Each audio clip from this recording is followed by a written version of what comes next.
Hi there, welcome back to part B. So we're just going to finish putting the book plates on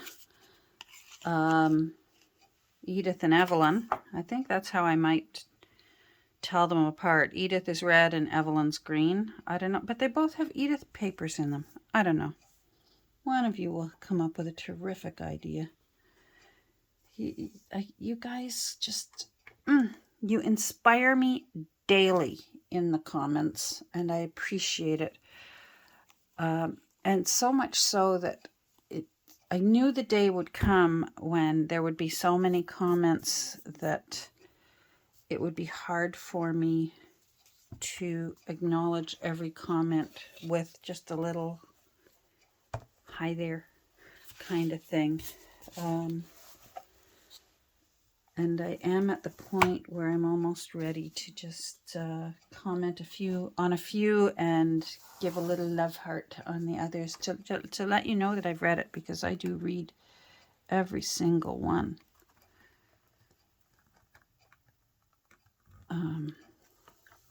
So fair warning, in case you're wondering, she always used to say hi. She always used to say good morning. I'm saying good morning in my heart every morning, even when it's not morning, because usually the first thing I do in the morning is decide what needs to get done first and turn my camera on and record that. So for me, right now, it's morning. All right, there we go. And our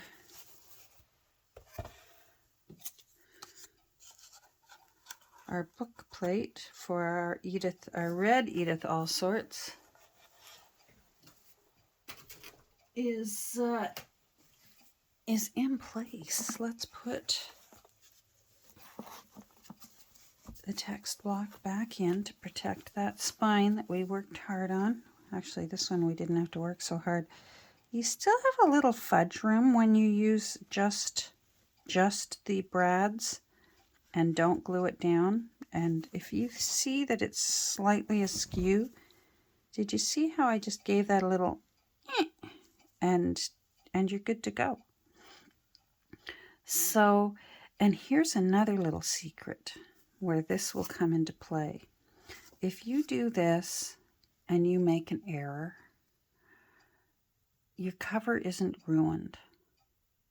All you have to do is then switch over to putting your book plate on this way and poking holes in a new spot and giving it another go, and no one will be the wiser.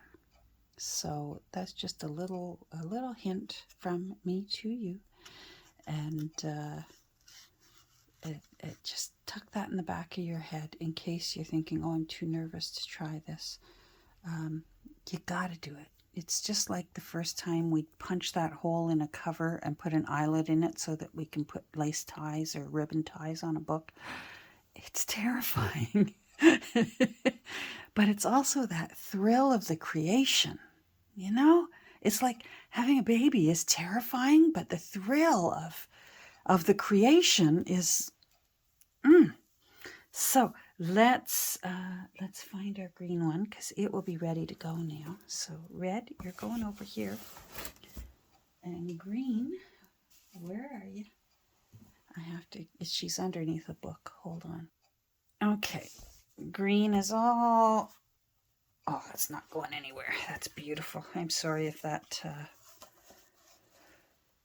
if the camera is wiggling. My new camera arm and clamp attaches to my desk. So this can be rolled out of the way. So don't let that get in your way of deciding where you're going to put this kind of a journaling, a book plate. Let me move up. So again, think about it with the kinds of glues you use. I'm a poet, I didn't even know it. Paper to fabric, your best bet, I'd say, is either gel medium, Fabri-Tac, or 3-in-1. That's just my opinion. lately for me, I can't tell the difference between Fabri-Tac and 3-in-1. There must be a difference, but for me it's price because they work equal. Oh, I'm going to do, my luck, I will drop a blop on that cover. So that's what I would recommend because this is fabric. So we're going to use 3-in-1. I'm going to be a little bit gentle around the edges so that it doesn't blop out onto the cover, because 3-in-1 and Fabri-Tac, and depending on the gel medium, if you use that, dries shiny.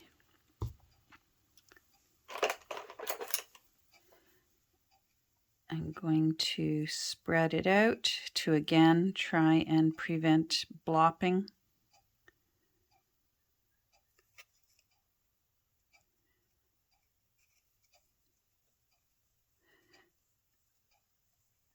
I already started my day well. I spoke to both brothers today.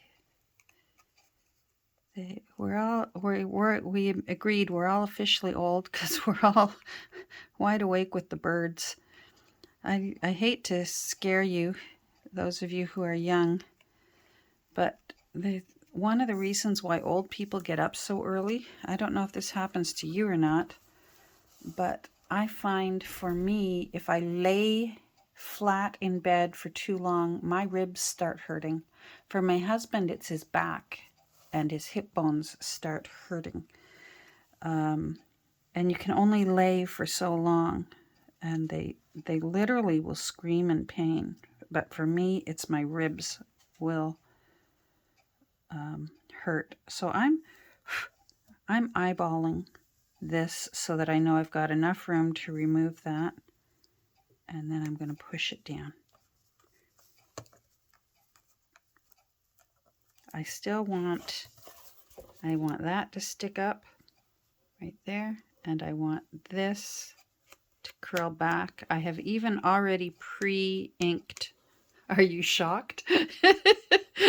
I have pre-inked underneath that curl so that I'm going to hold it up and look at it from a distance. Oh, I love that. I don't know which cover I love more.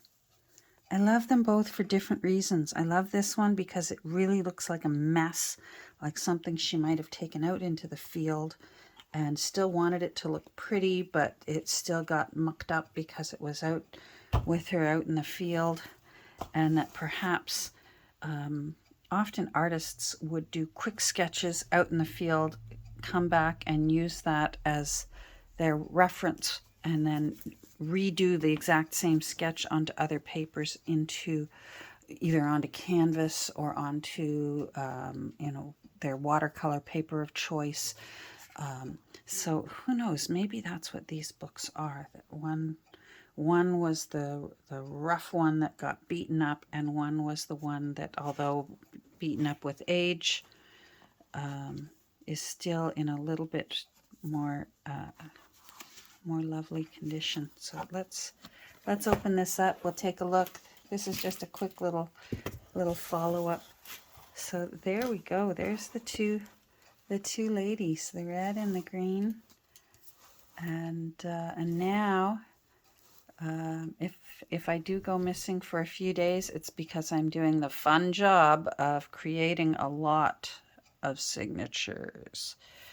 Red book, I plan on at least 11, if not 13 signatures. Green book, how wide did we say green book was?